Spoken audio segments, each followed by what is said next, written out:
Let us see how to use ThinkStudio to copy and paste cell value of an Excel worksheet. Drag and drop workbook open action from activities. Drag and drop cell value copy action from activities. Drag and drop cell value paste action from activities. Stitch all action nodes into a task workflow.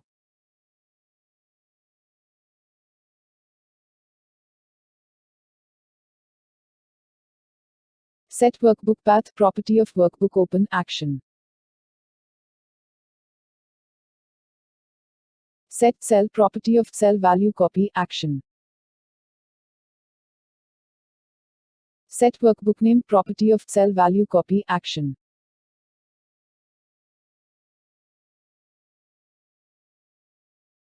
Set worksheet name property of cell value copy action.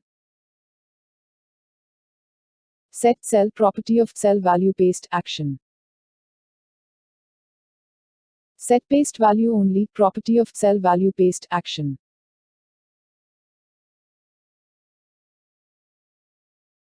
Set workbook name property of cell value paste action.